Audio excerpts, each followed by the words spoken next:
basically talked to the publishers with me and said, you're not going to pull this book. We'll have a national or international reputation. And there's lots of what we call pretendians, right? People who pretend to be Indians and they're not. And they get outed all the time. Yeah. One of the most famous, of course, is Sachin Little Feather, yeah. Right? Yeah. So isn't she the one who gave the speech for Brando? Yes. In '73 at the Oscars? Yes. Oh my God. And I love pull that up. And I love Brando. I'm an enormous fan. Look behind you, right there. Yeah. So, but he was wrong. So he was trying to do the right thing. It just didn't really work out. There's been a few of those. Oh my God. This one wasn't Indian. What was the name of the woman in Seattle who claimed that she was African American? Oh yes, Rachel Dolezal. Yes, that's it. Right. I don't know why people do this stuff, but well, I think one of the reasons why they do it sometimes is because they actually get some benefit from it. So there are, for example, scholarships that just go to Native Americans, right? Yeah, that's true. So that's true. Ironically, we had a whole genre of these films where men dressing up as females to get some benefit, right?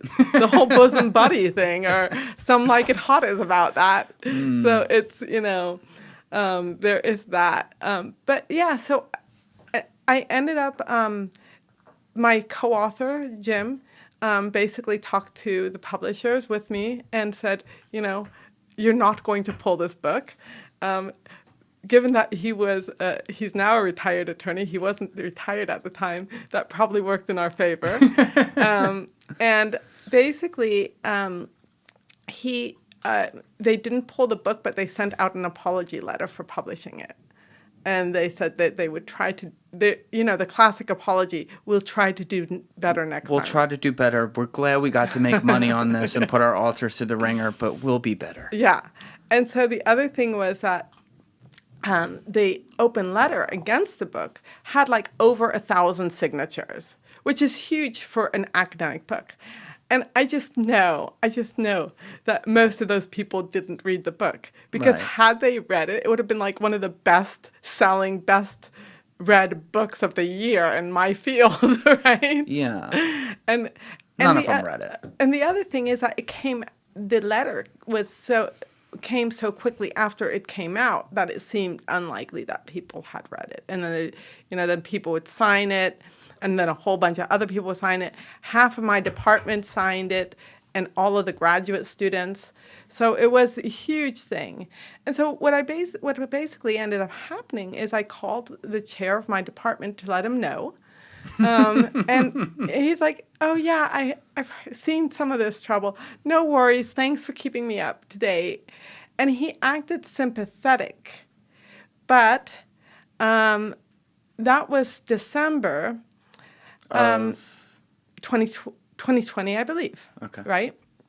And when I applied for leave so that I wouldn't have to teach during the time I was working on the book, I had a book proposal that explained what I was going to write about, right?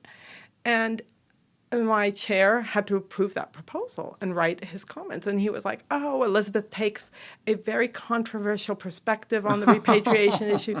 We love her for it, type of thing, and say, this will bring the university, we'll have a national or international reputation, and, very positive. After it all blew up, he was not so positive at all. Yeah, using the word controversial. When I hear that and I hear them leading with a word like controversial, that tells me it's going to point in the hedge direction if it goes wrong. Yeah. That's why I laugh when I heard that. And so, I had been at San Jose State, and I'm actually still a professor there until May. Then I will retire. And I'll be Professor Emeritus, which is basically a status of a retired professor, so you still, have certain privileges there, but not I'm not required to teach or things like that. Basically, what ended up happening is There were a couple other things that were bubbling away during this winter of 2020 to 2021. And of course, we get COVID around that time too. And so a couple things that ended up happening beyond the book